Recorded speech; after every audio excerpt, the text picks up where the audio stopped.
जय हिंद। नमस्कार साथियों, मैं नागेंद्र पांडे। जैसा कि आप सभी साथियों को पता है कि जूनियर एडिट शिक्षक भर्ती के लिए हमारी टीम लगातार प्रयास कर रही है और जूनियर एडिट शिक्षक भर्ती में बहुत कम कार्रवाई बची है, लेकिन फिर भी ये अभी तक रुकी हुई है।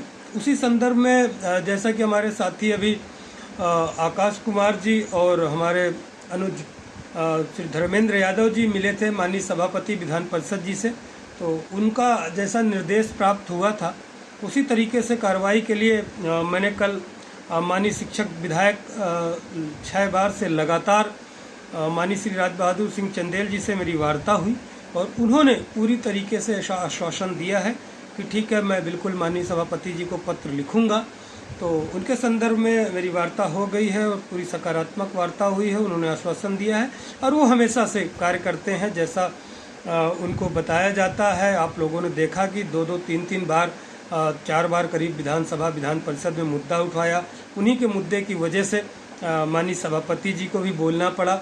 उन्हीं के मुद्दे की वजह से माननीय शिक्षा मंत्री जी को भी ये कहना पड़ा कि इसी वित्तीय वर्ष में इस भर्ती को मैं पूर्ण करूंगा।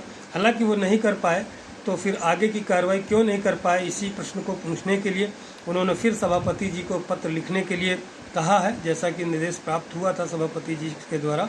तो उनसे मेरी वार्ता हो गई है। जो डॉक्यूमेंट्स ज़रूरी थे वो सभी उनको मैंने प्रोड्यूस कर दिए हैं, डॉक्यूमेंट्स मैंने भेज दिया है। आशा है कि जल्द ये भी कार्रवाई होगी। तो हम लोग लगातार साथियों मेहनत प्रयास कर रहे हैं, लेकिन एक चीज़ आप लोगों से और कहना चाहूँगा कि अगर हम लोग मेहनत प्रयास कर रहे हैं तो आप लोग भी हमारा समर्थन किया कीजिएगा। वीडियोस को ज़्यादा से ज़्यादा आप लोग सब्सक्राइब कीजिए, हमारे चैनल्स को ज़्यादा से ज़्यादा लाइक किया कीजिए और चैनल को जो साथी नहीं देख पा रहे उनको वीडियोस भी शेयर किया कीजिएगा अन्य ग्रुपों में, जिससे कि उनके तक भी ये जानकारी पहुंच पाए।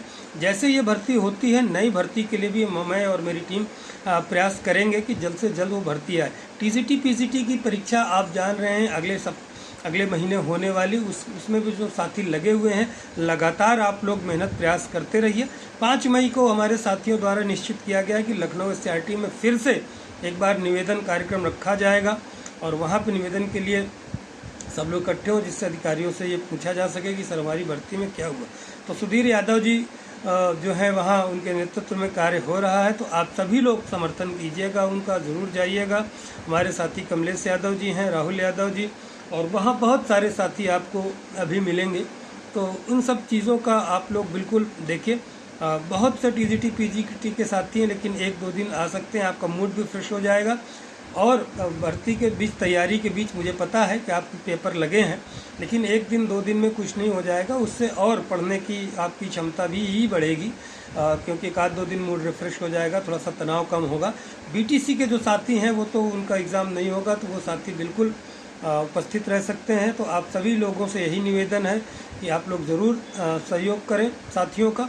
और हमारी भर्ती में जैसा कि आप लोगों ने देखा कि प्रमुख सचिव जी से मिला ही गया था, उन्होंने कहा था कि इतने दिन रुक गए तो आप 4 दिन और रुकिए और 1 महीने तक मत आइए। तो मुझे लग रहा है कि कुछ न कुछ कार्रवाई ज़रूर होगी और अंतिम समय में है, इसलिए प्रयास हम लोग धीमा नहीं करेंगे, बिल्कुल तेज़ी से प्रयास करते रहेंगे। और ये भर्ती, बहुत सारे साथी हमको कुछ फ़ोन किए कि सर ये संस्कृत विद्यालय की जो सीटें हैं, संस्कृत जो माध्यमिक विद्यालय डिग्री कॉलेज, इनको प्रबंध समिति को देने की बात हो रही है, पेपर में आ गया है, प्रस्ताव बना के भेज दिया गया है, क्या ये भर्ती भी प्रबंध समिति को वापस चली जाएगी? तो आप लोग ये समझिए, निश्चित रूप से ये प्रबंध समिति को जाने वाली नहीं है, क्योंकि इसकी नियमावली बन गई है। नियमावली में संशोधन होकर 1978 की नियमावली में संशोधन होकर बन गया है, पेपर हो चुका है, विज्ञापन आया, रिजल्ट हो गया, 3-3 बार रिजल्ट संशोधित आए, कोर्ट से आया, इतना विधानसभा विधान परिषद में इतना मुद्दा उठ गया। तो अब इस तरह की वापस लेके सरकार शिक्षा लेकर भर्ती में नहीं करेगी। आने वाले भर्तियों में भी कुछ होने की संभावना मुझे नहीं दिखती कि प्रबंध समिति को चली जाए, क्योंकि नियमावली बन गई है। और प्रस्ताव बना के भेजना अलग विषय है, प्रस्ताव पारित होना अलग विषय है। तो अभी वहाँ से प्रस्ताव पारित हो जाए ऐसा भी संभव नहीं है। और प्रबंध समिति को जल्दी करने के लिए मुझे तो नहीं समझ में आता कितनी जल्दी कर देंगे, प्रोसेस तो वो लोग भी अपनाएंगे। मेरी तो यही मांग है कि जो संस्कृत विद्यालय हैं, महाविद्यालय या माध्यमिक के, उनको आम जनता के लिए खोला जाए। जैसे माननीय मुख्यमंत्री जी ने इस भर्ती को प्रबंध समिति के जबड़े से खींचकर आम अभ्यर्थियों को, हम लोगों को मौका दिया, इसी तरीके से संस्कृत विद्यालयों की भर्ती भी आम अभ्यर्थियों के लिए खोला जाए। आम अभ्यर्थियों को प्रतियोगिता के माध्यम से पारदर्शी तरीके से भर्ती हो, नहीं तो प्रबंध समिति के माध्यम से भर्ती होने पे आप लोगों को पता है किस तरह से भर्तियां होती हैं, सारा जग जानता है, सारा प्रदेश जानता है। उसमें शिक्षकों की एक योग्यतम शिक्षक पहुँचे, एक खुली भर्ती की प्रक्रिया के माध्यम से, खुली एग्ज़ाम के माध्यम से, जिससे एक योग्यतम अभ्यर्थियों का चयन हो। हमारे जो नौजवान साथी, उनका भविष्य उज्जवल हो, उनको पढ़ाई अच्छी से मिले, शिक्षा अच्छी से मिले। ये तभी संभव है जब हम पारदर्शी तरीके से और खुली भर्ती के माध्यम से भर्तियां होंगी। प्रबंध समिति के माध्यम से आपको पता है कि 25-30 लाख का खेल होता है, ये खुला रेट है, तो इसमें आम अभ्यर्थियों को, गरीब अभ्यर्थियों को, मध्यम वर्गीय अभ्यर्थियों को मौका नहीं मिलेगा, सिर्फ बैकडोर की भर्तियाँ होंगी। तो यही मांग हमारी है सरकार से और निवेदन है कि इसको संस्कृत विद्यालय की जो भर्ती है बिल्कुल इसको पारदर्शी तरीके से की जाए और हमारी जूनियर एडेड शिक्षक भर्ती जो है इसको जल्द से जल्द पूर्ण कराएं, जिससे हम लोगों को नियुक्ति मिले। आज 5 साल से जो मानसिक अवसाद में हम लोग पीड़ित हैं, ग्रस्त हैं, इनसे निजात मिले, लोगों की शादियाँ विवाह हो, उनका जो भविष्य आगे का उज्जवल हो, भविष्य में आगे बढ़ें। इन्हीं सब कामनाओं के साथ और आप लोगों के समर्थन, वीडियो को सब्सक्राइब की ज़रूरत भी महसूस करता हूं मैं कभी कभी, क्योंकि आप लोगों का समर्थन निश्चित रूप से ज़रूरी होता है।